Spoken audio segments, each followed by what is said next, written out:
Hola con todos, muy buenos días, buenas tardes, buenas noches desde donde estén acompañando. El día de hoy queremos darle la bienvenida al panel de concursos de AIROS 2025. Para quienes nos acompañan por primera vez, AIROS es uno de los congresos científicos más prestigiosos a nivel mundial en el campo de la robótica. Cada año reúne a investigadores, ingenieros y profesionales de alrededor del mundo para presentar avances pioneros en la robótica. En esta edición tenemos el orgullo de contar con la participación del doctor Nicolás Figueroa. Él es director de Robotics Lab y es reconocido investigador en locomoción robótica. El doctor Figueroa no solo presenta su propio paper, Fast Auto Learning for Multimodal Working in Humanoid Robots with Variability of Experience, que es un enfoque innovador que permite a los robots humanoides aprender a caminar de forma autónoma y adaptable, sino que también está liderando junto al doctor Yuichi Tasaki de la Universidad de Kobe de Japón el track Humanoid and Bipedal Locomotion. Y el día de hoy, para acompañarnos en este panel, tenemos el gusto de contar con el doctor José Alberto Díaz Amado. Él es ingeniero electrónico egresado de la Universidad Católica de Santa María en Perú, con maestría y doctorado y experiencia postdoctoral en Ingeniería Eléctrica y Computación en la Universidad Federal de Río Grande do Norte en Brasil. Actualmente es profesor en el Instituto Federal da Bahía en Brasil y su investigación se enfoca en robótica interactiva, especialmente en cómo los robots pueden detectar emociones humanas usando el lenguaje, la voz y otras señales, mediante enfoques multimodales e inteligencia artificial. Le damos la bienvenida nuevamente, doctor José Díaz. Muchas gracias. Agradecer por la invitación y decirles que va a ser un placer estar compartiendo estas experiencias relacionadas a las competiciones, ¿no?, del AIROS. Muchas gracias nuevamente. Genial, doctor. Para continuar el día de hoy, vamos a hablar de dos competencias que se dan en AIROS. Antes de eso, daremos una pregunta así general abierta, cualquiera nos puede contestar, especialmente usted, doctor, es ¿qué competencias de robótica se están presentando actualmente y de qué se tratan dichas competencias? ¿Y en qué se diferencian respecto del año pasado o la edición anterior?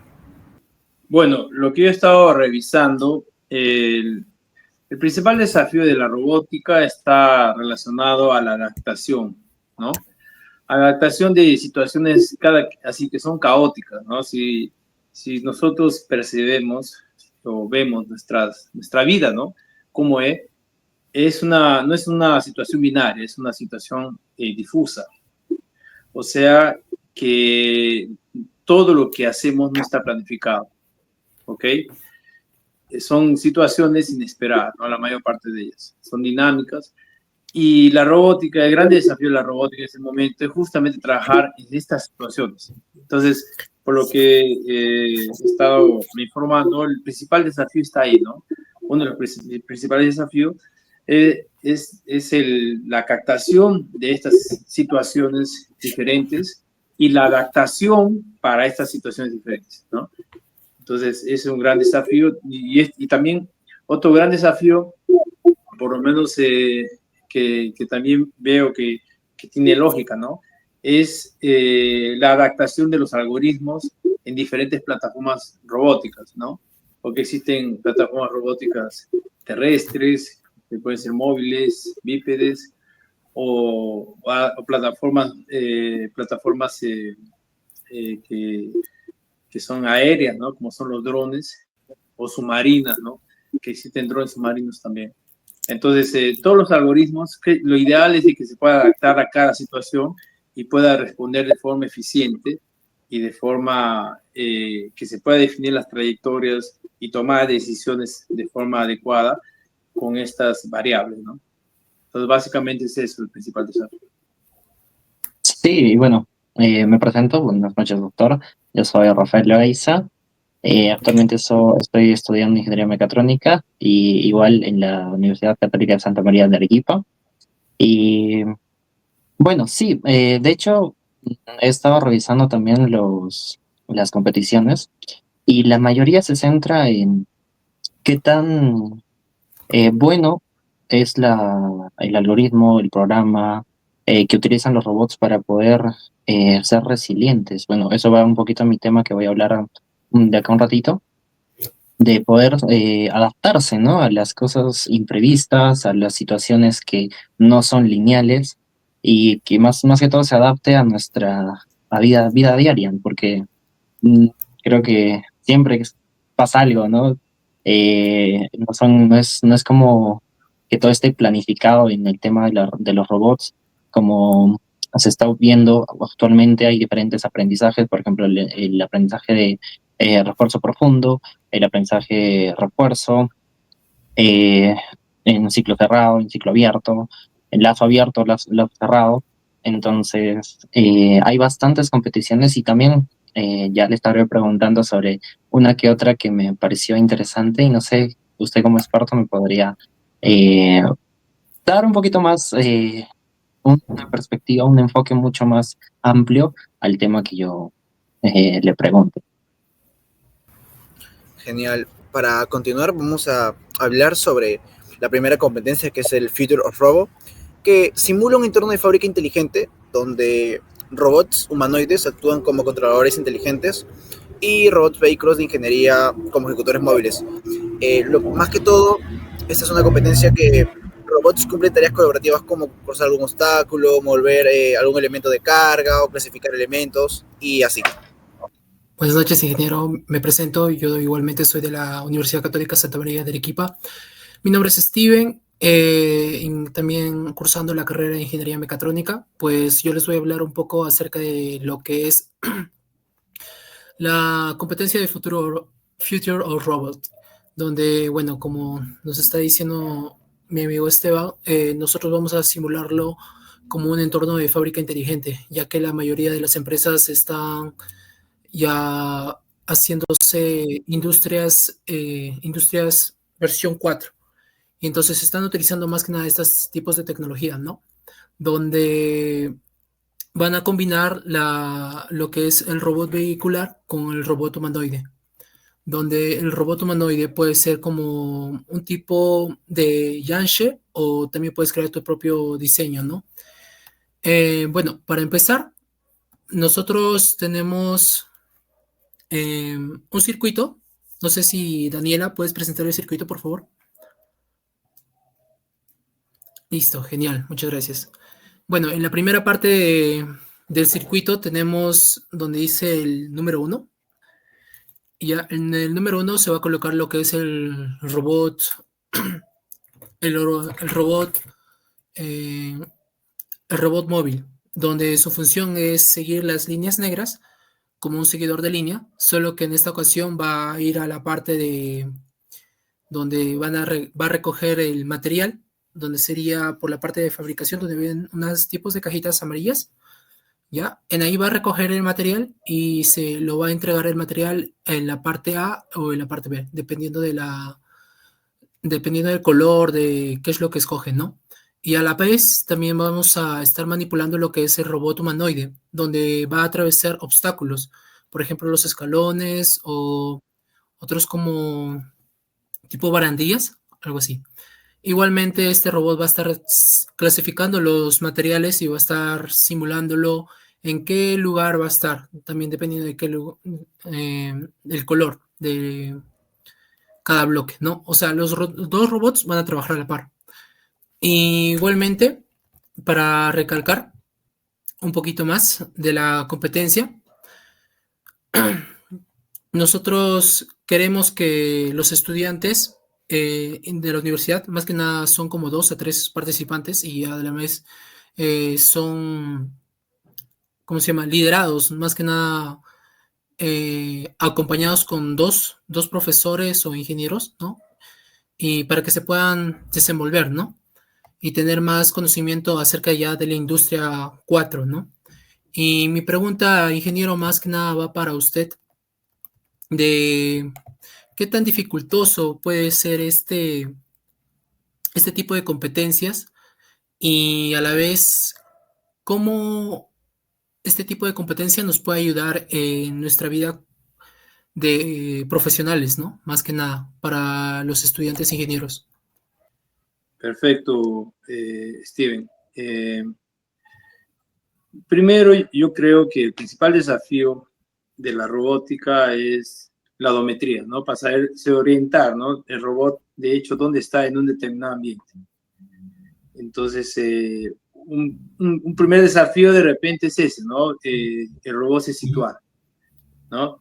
Un segundo desafío, ya si estamos hablando de un robot bípede, es justamente el proceso de andar. Claro que ahora vemos de que eso ha mejorado bastante, ¿no? Porque antes era un gran desafío para que el robot ande, haga diferentes trayectorias usando los 2 pies, por ejemplo, ¿no? El movimiento de las piernas. Pero ahora ya se han desarrollado bastantes algoritmos, especialmente algoritmos que utilizan aprendizado por refuerzo profundo, ¿no? Que básicamente lo que hace es un proceso de repetición, ¿no? De forma constante y de estímulos positivos y negativos que hacen que el algoritmo de una forma mejore y pueda cada vez mejor alcanzar el objetivo, ¿no? En ese caso sería de caminar, ¿no? Entonces eso a 5 años atrás era muy difícil de hacer o de tener una eficiencia, ¿no? Como la que ya vemos ahora, ¿no? A poco tiempo, pocos años, la robótica, especialmente esa área, ha mejorado bastante. Y ya vemos, ya comercialmente, vemos que ya existen esos robots, ¿no? Entonces, ese ahí es otro desafío, pero yo creo que ya hay herramientas para trabajarlo, ¿correcto? Otro desafío que yo creo importante a destacar en esta competición es el hecho de moverse, de definir, usando procesamiento de visión computacional generalmente, para poder identificar los objetos, ¿no? Que serán trasladados de un punto para otro, ¿sí? Esas cajas, ¿no? que hacen parte del desafío tienen que ser identificadas. Entonces, ellas necesitan tener un procesamiento de imagen utilizando la odometría, teniendo seguramente un mapa de ese ambiente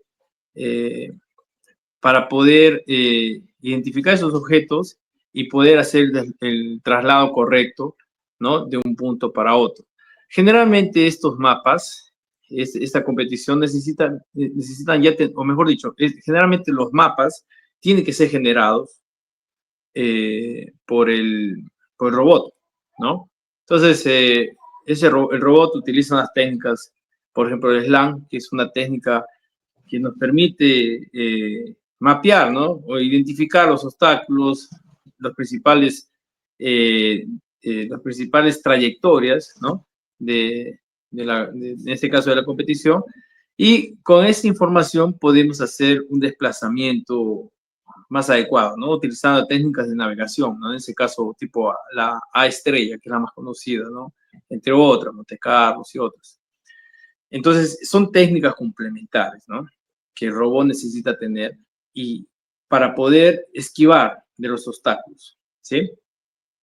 Y aparte, poder identificar el objeto, agarrar ese objeto y llevarlo, ¿no? Como explicaba, ¿no? Al punto A o al punto B, ¿sí? Entonces, como estudiantes, ¿qué ustedes deberían saber? Por ejemplo, lo primero es la odometría, ¿eh? Es un concepto matemático que te define la posición del robot en un ambiente, ¿sí? Seguidamente, así, dando pasos más largos, ¿no? Porque no estoy hablando cosas sencillas, ¿no? Entonces aquí demanda un esfuerzo grande, ¿sí? Pero, ¿qué es importante aquí también? El SLAM, porque ustedes van a necesitar seguramente mapear o tener ese mapa en el robot para poder comenzar a montar la estrategia de navegación, o sea, para que comience el robot en un segundo momento a andar, ¿sí? Tercero, un procesamiento de percepción visual, que sería identificar los objetos, identificar alrededor todo lo que existe, ¿no? Inclusive la odometría se puede trabajar también de forma visual. Es otra forma también interesante para trabajar. Una vez que hagan la parte de percepción, van a definir un proceso, ¿no? Bueno, ya sé cuál es el objeto, ¿no? Usando visión computacional.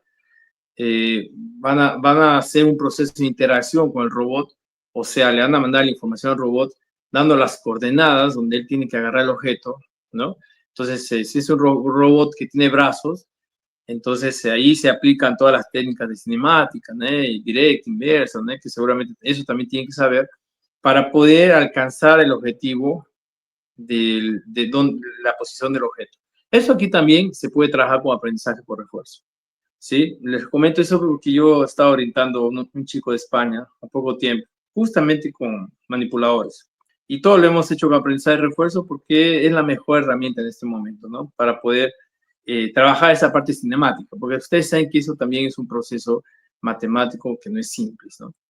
Pero también es una cosa que ahora tenemos más alcance, ¿no? Esas herramientas realmente están haciendo mucha diferencia. Bueno, una vez que Ingeniero, tienes el objeto, sí, disculpa que le corte. sí, Más sí. que todo, ¿usted que ha participado participó en este tipo de competencias? ¿Observó o capaz armó un tipo de carrito? ¿Con un tipo de carrito O o bueno, el robot robot que móvil? participa en... Ajá, Sí.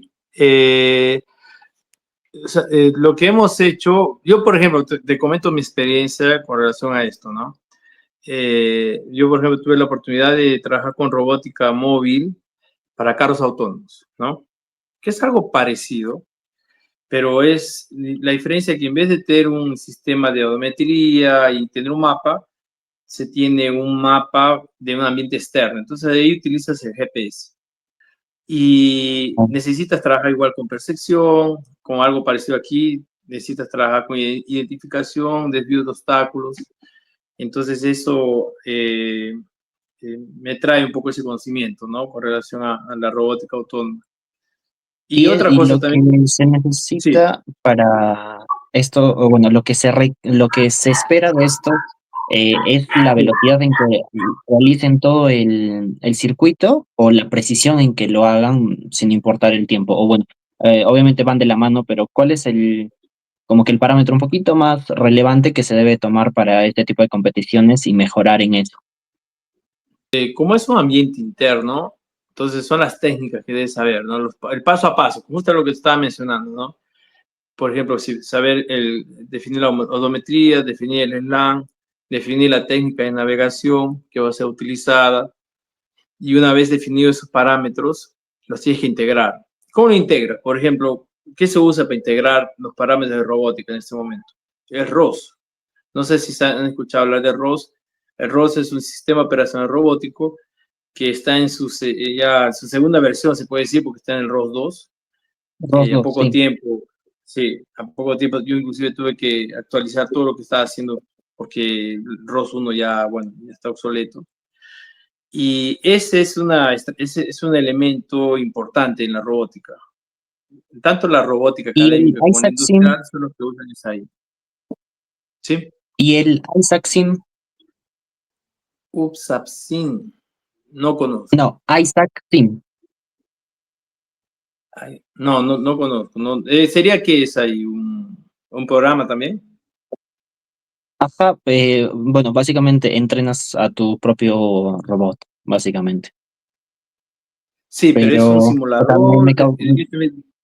¿Qué sería ajá, ese? es un simulador en Python que utiliza, pero, o sea, en esto es lo que estaba investigando, me causó curiosidad porque también investigué sobre el ROS 2, es de código abierto, pero hay otro que es un Sí. poquito, o sea, que cuesta, es el Isaac Sim para poder entrenar a tu propio robot o por aprendizaje, ¿no? Entonces, Ah, entendí. pero es interesante. Sí. A ver, eh, Ah, muy bueno. No lo conozco. Rafael, ¿no? Rafael, no lo conozco. Eh, sí. pero hay varios simuladores, ¿no? En internet vas a encontrar inclusive trabajos de robótica eh, relacionados así con Python, relacionados a otros lenguajes, pero lo que yo sí, lo que yo entiendo de que se debe trabajar esta parte de robótica que está más disponible, ¿no? Y está en acceso para todos, tanto académicamente como industrialmente, o sea, de la industria, el ROS. Porque el ROS tiene su propio simulador, que es el GASEU, ¿no? Tiene el RVIS y todos ellos. Entonces, ahí también puedes hacer, puedes tener un alcance mayor, ¿sí? Por ejemplo, yo he trabajado con bípedes, pero como dije, con ruedas, en un proyecto allí en Perú inclusive, ¿no? Con la Universidad Católica de San Pablo, ahí en Arequipa.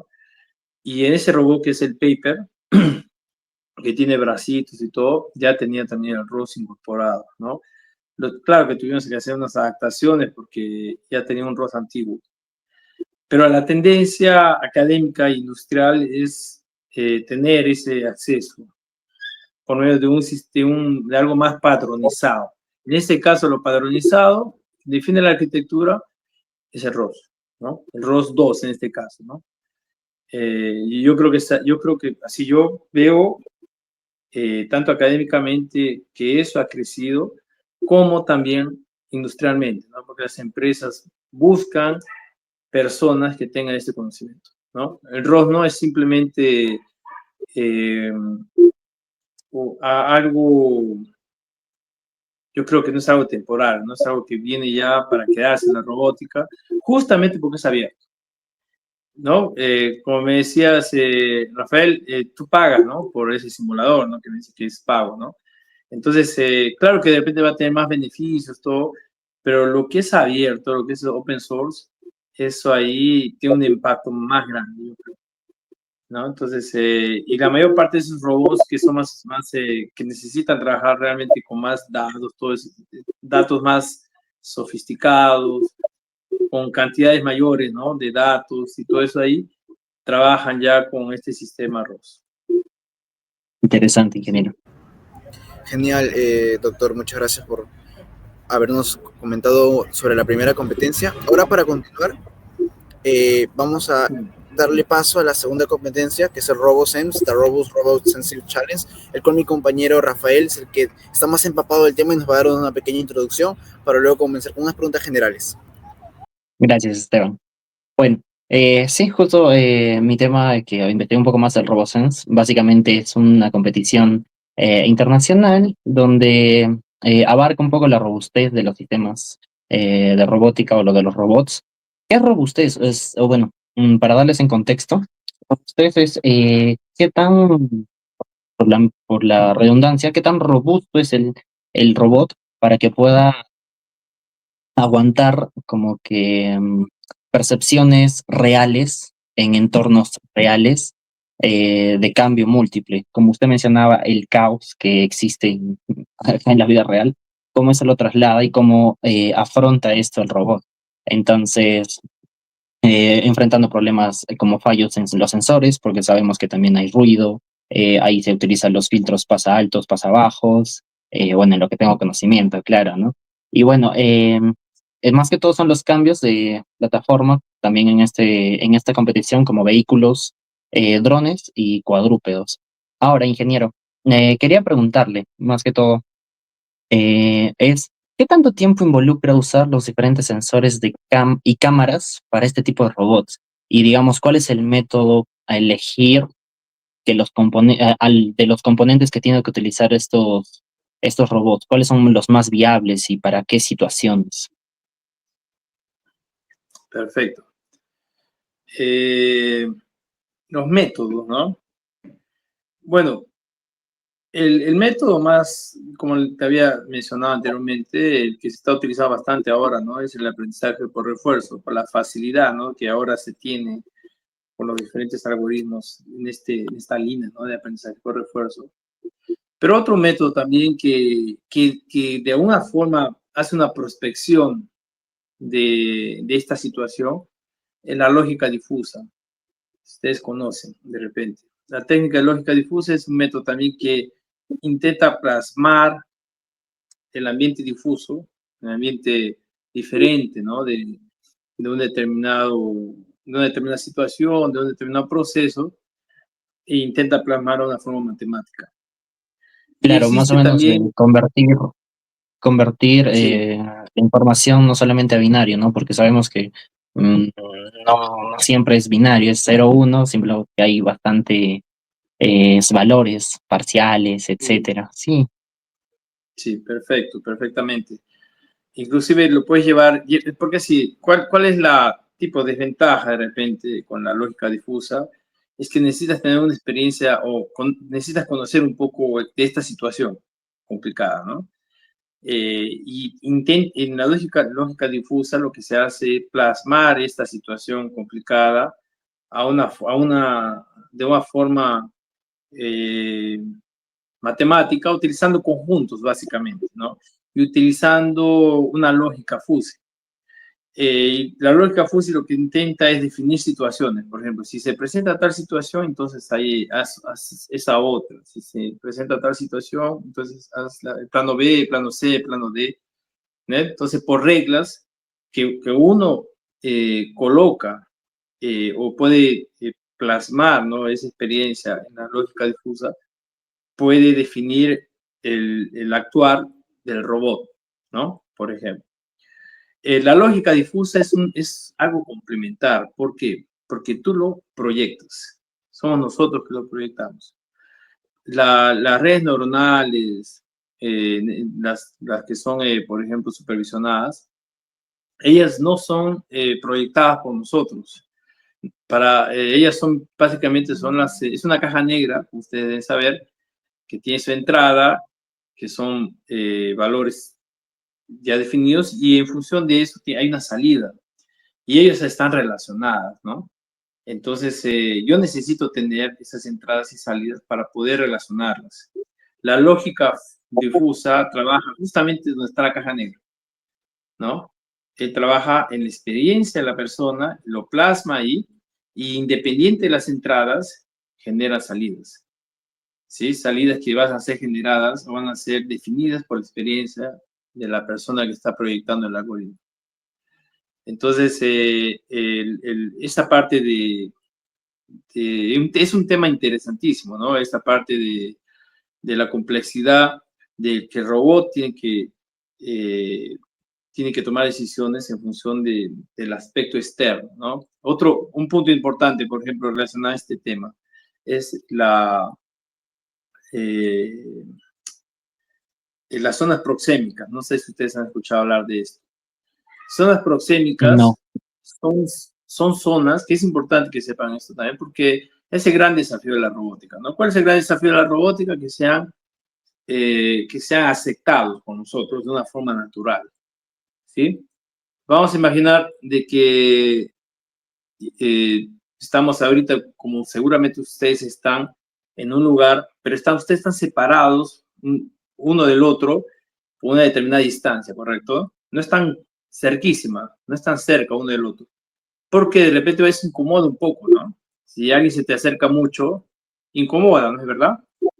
Entonces, ese es un proceso natural de todo ser humano, ¿no? Que las personas siempre mantengan una distancia uno del otro. Y dependiendo de la situación, esta distancia puede ser más chica o más grande. A eso se le llama zonas proxémicas, ¿no? Son zonas restrictas de comportamiento social que las personas utilizan en su día a día. Los robots tienen que saber de esto. Nuestro espacio personal, más que todo. Tu espacio, no, hay varios espacios. Espacio social, íntimo, personal. La verdad son 4 espacios diferentes. El personal, Vale. como tú dices, no es más que todo, pero también dependiendo de toda esta situación, se pueden generar diferentes situaciones. Y los robots, lo que se hace en la investigación relacionada a este tema, justamente de la aceptación del robot en un ambiente caótico y donde hay personas, es que reconozca también estos espacios y los pueda respetar, así como nosotros los respetamos. Entonces es mucho más fácil de que un robot, que de repente hay un robot en un ambiente sirviendo de repente en una fiesta, ¿no? Llevando las bebidas, todas esas, las comidas, y como ya existen unos robots, pero estos robots que sepan respetar esos espacios de las personas que están en ese ambiente, va a ser más fácil que ese robot pueda ser aceptado por las personas que si ese robot comienza a incomodar a las personas, no se aproxima mucho o se coloque enfrente de enfrente de un grupo de personas, por ejemplo. Eso también está mal. Claro. Nosotros socialmente no hacemos eso, ¿no? Entonces son Exacto. cosas así, ¿no? Ingeniero, la otra pregunta, sí, un poco breve. ¿Cuál es el tiempo de Sí. respuesta que se espera de este tipo de robots para afrontar esas situaciones imprevistas? El tiempo de respuesta, tú sabes que es tiempo real, ¿no? Se le dice, tiempo de respuesta es bien relativo, o sea, va a depender mucho del tiempo. Hay varias variables, ¿no? La variable de procesamiento, por ejemplo, que se da que el robot puede tener en sus algoritmos, va a depender también de los sensores, de los actuadores, ¿sí? Para que ellos puedan tomar esas decisiones. existe una variable que intenta medir eso, ¿no? El tiempo de respuesta, es el tiempo real, se le dice. Tiempo real es básicamente definir en un determinado valor cuál sería el tiempo ideal de respuesta, ¿no? O sea, bueno, cuando se le dice tiempo real, porque no existe tiempo real, o sea, algo inmediato. ¿Por qué? Porque siempre hay un atraso, ¿sí? Pero existe el tiempo aceptable que está relacionado dentro de ese parámetro de tiempo real. Por ejemplo, 1 milisegundo. Si es menor que 1 milisegundo, entonces para mí, para mi algoritmo o mi proceso, es tiempo real. Pero si está más que eso, si demora más que eso, entonces ya salió del parámetro de tiempo real. ¿Me entiendes? Entonces, eso inclusive en las competiciones también se trabaja, ¿no? ¿Cuál es el tiempo de respuesta, no? Y ahí va a depender de la competición, va a depender, porque si la competición lo que le importa es hacer bien las cosas, de repente no le importa mucho el tiempo, ¿no? O si el objetivo es hacer lo contrario, me importa que sea rápido, ¿no? O sea, tiene que llegar, sacar la basura, conversar con las personas, que es algo parecido con el proyecto Home, ¿no? Home, proyecto de la Robocop, es algo parecido. Y ese Airos que también es una competición fantástica, que es más profunda, ¿no? Porque ya son variables, son cosas más difíciles de repente en el sentido de tomar decisiones, ¿no? Lo que se busca es eso, ¿no? Optimizar procesos que se trabajen con diferentes situaciones, diferentes escenarios inesperados y que se pueda tomar la decisión más adecuada. Ahí entra esa parte va a entrar seguramente, ¿no? Con el tiempo, la toma de decisiones improvisadas, ¿no? Que no fueron programadas, ¿no? Y existen varias técnicas, ¿no? Que intentan aproximar con eso, ¿no? Como les había comentado, el aprendizaje por refuerzo, lógica difusa, redes neuronales, y entre ellas también podemos ver arquitecturas que van a optimizar estos procesos. Entonces, el gran desafío es eso. Sí. Sí, interesante. Y agradezco, aunque nos llevaría mucho más tiempo conversar sobre los temas que me encantaría, pero el tiempo a veces se nos hace muy corto. Pero sí. Más que todo agradecerle por expandirnos en parte mi lado de la competencia. Igualmente para lo que es la industria 4, que ya es más innovador y la mayoría de la gente ya se está animando a llevar la rama de ingeniería mecatrónica, ¿no? Ya no es como antes, ¿no?